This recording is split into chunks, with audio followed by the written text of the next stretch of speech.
Welcome to ASK classes. जिस video का बेसब्री से इंतजार था वो वीडियो आपके सामने आ चुका है। मेरे प्यारे बच्चों का बहुत ज़्यादा मैसेज आ रहा था कि प्लीज़ सर प्रैक्टिस सेट का सेकंड सेट लाइए ताकि हम इसे भी पढ़ लें और एग्ज़ाम में टॉप करें। एंड फाइनली सेकंड सेट अब तुम्हारे सामने है। इस पेपर को आप हल्के मत लेना क्योंकि ये पेपर डिज़ाइन किया गया है आपके त्रैमासिक परीक्षा के सिलेबस और ब्लूप्रिंट के आधार पर। वही क्वेश्चन मैं रखा हूँ जो आपके ब्लूप्रिंट में दिया था और जैसे दिया था वैसे ही क्वेश्चन को जमाया हूँ, इसलिए यहाँ से हाईली चांसेस है कि आपके एग्जाम में बहुत सारे क्वेश्चन देखने को मिले।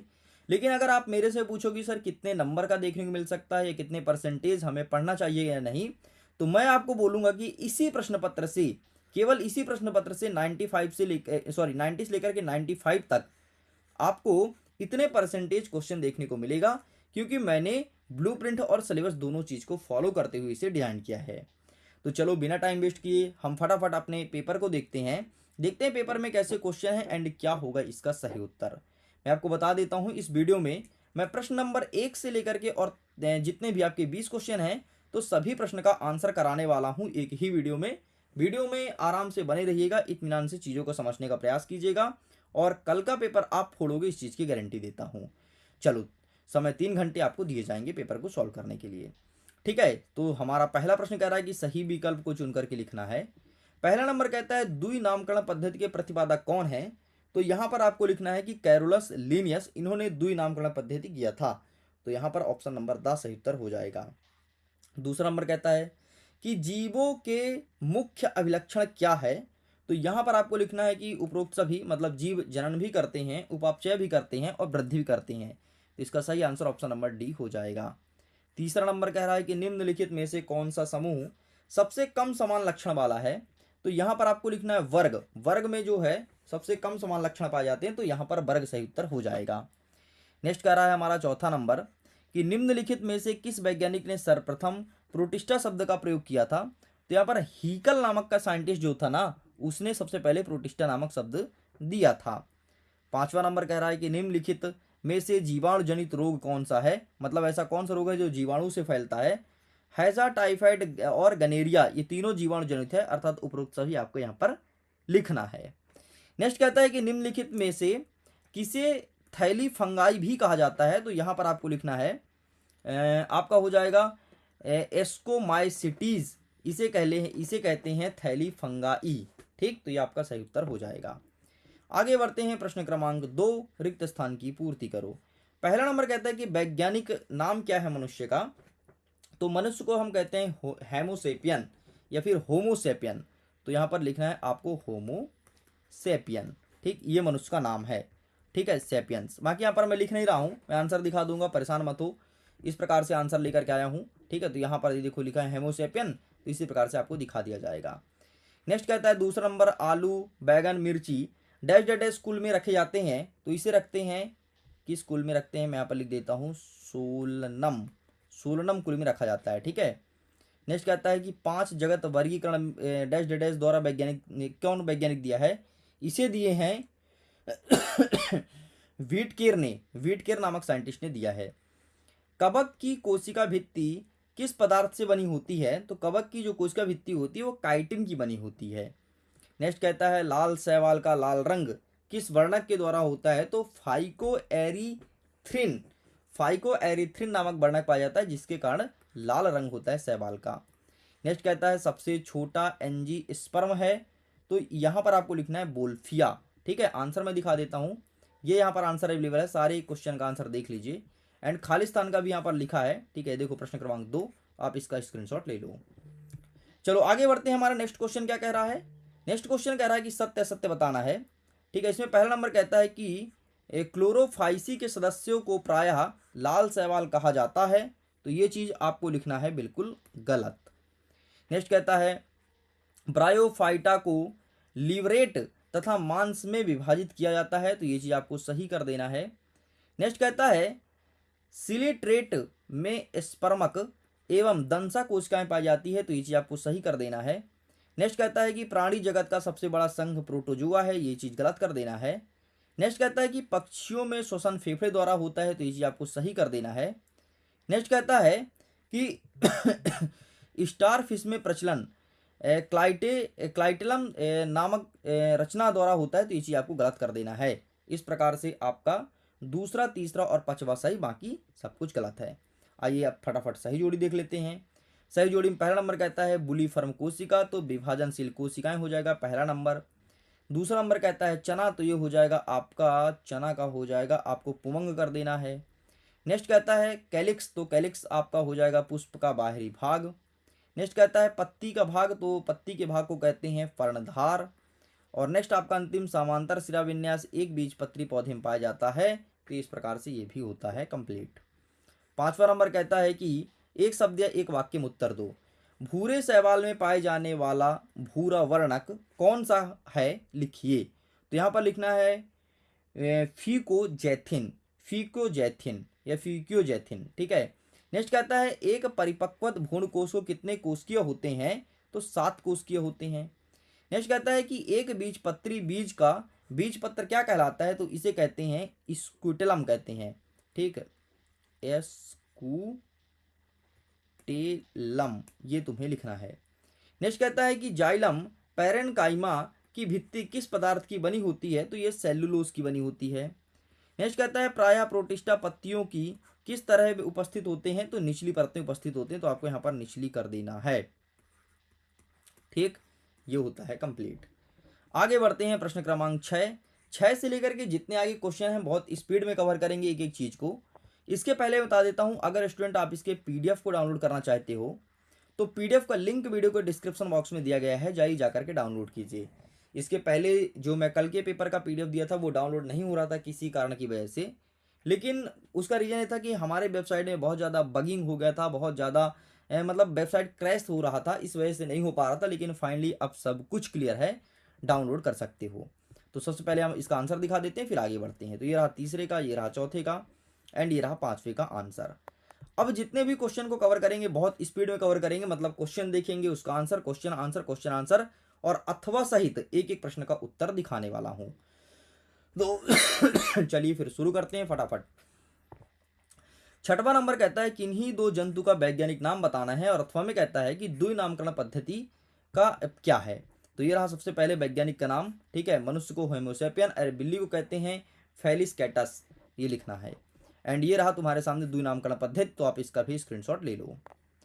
आगे बढ़ते हैं, नेक्स्ट क्वेश्चन कहता है कि प्रियन द्वारा मनुष्य में होने वाले 2 रोग का नाम लिखना है, और अथवा में कहता है कि 2 खाने योग्य मशरूम का नाम बताओ, ठीक। तो ये रहा प्रियन वाला, सबसे पहले देख लीजिए, ठीक है। 2 रोग कौन सा है, एक है कुड्जफील्ड, ठीक है, और दूसरा है आपका CJD। एंड 2 जो मशरूम का नाम पूछा है, एक है बटन मशरूम, बटन मशरूम एक परिपक्व रूप में होता है, और दूसरा है आपका सीटाके मशरूम, जिसे इंसान खाता है, बाकी मशरूम को नहीं खाया जाता है। सब मत खाने लगना मशरूम समझ के, ठीक है, सबको नहीं खाते हैं। नेक्स्ट कहता है कि कृत्रिम वर्गीकरण क्या होता है, और अथवा में कहता है कि क्लोरोफाइस का हरा वर्णक किस रंग के कारण होता है। तो आइए दिखा देते हैं इसका आंसर। ये रहा सबसे पहले ऊपर वाला, एंड ये रहा आपके सामने नीचे वाले का आंसर, ठीक। तो इसका फोटो क्लिक कर लो। आगे बढ़ते हैं, नेक्स्ट 9वां नंबर कह रहा है त्रिकोरिकी जीव किसे कहते हैं, लिखिए। और यहीं पर अथवा में कह रहा है कि पेरीफेरस अंग के लक्षण भी बताना है। तो ये रहा है आपके सामने, तो टेक आ स्क्रीनशॉट त्रिकोरिकी जीव, एंड ये रहा पेरीफेरस अंग के लक्षण, ठीक है। तो यहाँ पर लिखा गया, तो आप इसका फोटो क्लिक कर लो। आगे बढ़ते हैं, 10वां नंबर पुष्प के कुछ भाग का नाम बताना है, सॉरी मुख्य भाग का नाम बताना है, और अथवा में कह रहा है कि पुष्प क्रम को परिभाषित करना है। तो आइए दिखाते हैं पुष्प के भाग का नाम। ये देखो बाह्यदल, पंखुड़ियाँ, पुंकेसर और स्त्री केसर लिखा है। एंड आगे ये देख लो पुष्पक्रम क्या होता है, यहाँ पर लिखा गया है, तो आप इसका फोटो खींच लो। आगे 10वां नंबर कहता है कि कैम्ब्रियम को परिभाषित कीजिए, एंड अथवा में कह रहा है कि भरण ऊतक के 2 कार्य भी लिखना है। तो ये रहा आपके सामने कैम्ब्रियम, कैम्ब्रियम लिखिएगा, एंड ये रहा है आपके सामने भरण ऊतक के 2 कार्य, ठीक। तो ये आपको लिखना है। आगे बढ़ते हैं, नेक्स्ट कहता है कि संयोजी ऊतक को स्पष्ट करना है, और अथवा में कह रहा है कि बाष्पोत्सर्जन की तरह अधिक होने पर पत्तियों में क्या परिवर्तन होता है और क्यों, ठीक। तो मैं फिर से बोलूंगा, इन सारे प्रश्न के उत्तर को अच्छे से रट लेना, रट ही लेना, यही सब क्वेश्चन आपके एग्जाम में देखने को मिलेगा, ठीक। तो ये रहा आपके सामने संयोजी ऊतक, तो आप इसका फोटो खींच लो। एंड ये रहा उत्सर्जन वाला, तो आप इसका भी फोटो खींच लीजिए। आगे बढ़ते हैं, 12 नंबर 12 नंबर कहता है जंतुओं के संघ का नाम लिखना है। स्टार फिश कहाँ की है, स्केरोरिस कहाँ का है, ऑक्टोपस एंड कॉकरोच कहाँ का है। अथवा में कहता है कि चमगादड़ को स्तनी पक्षी क्यों माना गया है, ये चीज़ हमें बताना है। तो ये रहा तुम्हारे सामने आंसर, सबसे पहले ऊपर वाले का आंसर, ठीक है यार, ये इसकी जानकारी दी गई है। एंड नेक्स्ट ये रहा तुम्हारे सामने अथवा वाला का आंसर, तो आप इसका फोटो खींच लो। आगे बढ़ते हैं, 13 नंबर कह रहा है कि वर्गीकरण की किन्हीं 3 पद्धति का नाम लिखना है, और अथवा में कह रहा है कि जैव विविधता को परिभाषित करना है। यह जैव विविधता किस प्रकार के पारिस्थितिक संतुलन को बनाए रखने में आवश्यक है, ये स्पष्ट भी करना है। तो ये रहा है आपके सामने जैव विविधता, तो आप इसका भी स्क्रीनशॉट ले लीजिए फटाफट, ठीक है, ये वाला एंड ये वाला, गॉट इट। आगे बढ़ते हैं नेक्स्ट अथवा वाला, तो ये रहा, इसका भी स्क्रीनशॉट ले लो। चलिए आगे बढ़ते हैं, 14 नंबर, स्वपोषी, विषमपोषी और मृतोपजीवी जंतुओं की परिभाषित करना है, और अथवा में कह रहा है कि पादप और जंतु में अंतर बताना है। तो ये रहा है आपके सामने स्वपोषी, ठीक है, ये रहा विषमपोषी, ये रहा मृतोपजीवी, एंड ये रहा पादप और जंतु कोशिका में अंतर। अंतर यहाँ पर 5 लिखा है, 5 के 5 और रट लेना, वैसे 4 तुम्हारे एग्जाम में आएगा, लेकिन 5 बनना चाहिए, अगर एक भूल गए तो काम आएगा। 15 नंबर कह रहा है कि कशेरुकी संघ के प्राणी के 3 मूलभूत लक्षण बताना है, और यहीं पर अथवा में कह रहा है कि परजीवी परजीवी प्लेटी हेल्थिमिस के 3 विशेष लक्षण बताइए, ये प्रश्न पूछा है।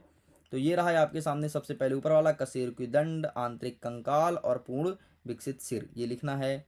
एंड अथवा वाला ये रहा, ठीक, तो इसका भाई एक्सपर्ट द्वारा वेरीफाइड आंसर है, ठीक है, तो आंसर बिल्कुल तुम चिपका सकते हो, कोई दिक्कत वाली बात नहीं, पूरे नंबर मिलेंगे, कटेंगे नहीं। चलो आगे बढ़ते हैं, 16 नंबर कह रहा है कि एक एक प्रारूपित पत्ती के विभिन्न भाग का नाम लिखना है, और अथवा में कह रहा है कि जालिकावत शिराविन्यास और समांतर शिराविन्यास में 3 अंतर बताना है। तो ये देखो जालिकावत, सबसे पहले ऊपर वाला देख लो, जिसको पर्णधार कहते हैं, लीफ बेस कहते हैं, पर्णव्रत कहते हैं, और जिसे कहते हैं फलक, ठीक, तो ये लिखना है। एंड ये रहा, एक साइड लिखना है समांतर शिराविन्यास और दूसरा लिखना है जालिकावत शिराविन्यास, तो इसका अंतर तुम्हारे सामने है। आगे बढ़ते हैं, 17 नंबर कह रहा है कि शैवाल के 4 लक्षण लिखना है, और अथवा में कह रहा है जिम्नोस्पर्म और एंजियोस्पर्म दोनों में बीज होते हैं, फिर भी उनका वर्गीकरण अलग अलग होता है, ऐसा क्यों, ये चीज हमें बताना है। तो ये रहा सबसे पहले ऊपर वाला, शैवाल का 4 प्रमुख लक्षण। सबसे पहले आपको लिखना है यूकेरियोटिक कोशिका और प्रकाश संश्लेषण, दूसरा लिखना है आपको थैलेमस समान शरीर, तीसरा आपको लिखना है जलीय नम निवास, और चौथा आपको लिखना है विविध आकार की संरचना। नेक्स्ट कहता है जिम्नोस्पर्म और एंजियोस्पर्म के अलग अलग वर्गीकृत, तो इसके बारे में पूरा पूरा डिटेल लिखना है, ठीक है, यहाँ पर दिया है, ये पूरा पूरा आप चिपका देना, तो इसका स्क्रीनशॉट ले लीजिए, ठीक है, भूल भी लिखना है आपको। चलें आगे बढ़ते हैं, नेक्स्ट कह रहा है आपका 18 नंबर कह रहा है कि कॉर्डेटा और नॉन कॉर्डेटा में 4 अंतर बताना है, और अथवा में कह रहा है पेरिफेरा संघ के 4 प्रमुख लक्षण बताना है। आइए देखते हैं कॉर्डेटा और नॉन कॉर्डेटा, तो ये रहा तुम्हारे सामने कॉर्डेटा और नॉन कॉर्डेटा, 5 यहाँ पर अवेलेबल है, और 5 के 5 का आंसर आपको ऐसे ही चिपका देना है। एंड अथवा वाला देख लो, ये रहा तुम्हारे सामने पेरिफेरा संघ के लक्षण, ठीक है, ये लिखना है पहला लक्षण, दूसरा शरीर में छिद्र में उपस्थित होता है, ठीक है, तीसरा लिखना है आंतरिक कंकाल, चौथा लिखना है जलीय और संशेषी, ठीक है, शेषन। नेक्स्ट हमारा कह रहा है 19 नंबर, सीमाक्षी तथा असीमाक्षी पुष्पक्रम में अंतर बताना है, और अथवा में कह रहा है कि एनीसेकी फल को स्पष्ट करते हुए फलों के 2 विशेषताएं बताइए। तो ये रहा सबसे पहले ऊपर वाला, ठीक है भाई, ये तो इतना कठिन था कि हम तो एक बार में सही तरीके से रीड ही नहीं कर पाए। असीमाक्ष, तो उसमें लिखा था असीमाक्षी, अब ऐसा ऐसा लिखेगा तो कहाँ इंसान पढ़ पाएगा, ठीक है। नेक्स्ट देख लो, ये तुम्हारे सामने है। वैसे भी यार, एक तो ये संस्कृत और दूसरा ये जीव विज्ञान बायोलॉजी, इनके जो शब्द है ना बहुत ही टफ होते हैं भाई, ऐसे इजी नहीं होता। और जो बायोलॉजी लिया है उसको मैं बहुत महान है, बहुत इंटेलिजेंट है, तभी जाकर के बायोलॉजी लिया है। बायोलॉजी लेना सबके बस की बात नहीं होती भाई, है ना। मैं खुद मैथमेटिक्स से हूँ, एडिशनल में बायोलॉजी लिया हूँ, बायोलॉजी में पढ़ा हूँ, लेकिन इतने अच्छे से नहीं पढ़ा हूँ जितना अच्छे से मैथमेटिक्स पढ़ा हूँ। इसलिए मैं आपको बायोलॉजी तो पढ़ा सकता हूँ, लेकिन इतना डेप्थ में नहीं पढ़ा सकता, क्योंकि मैं मैथमेटिक्स का स्टूडेंट था।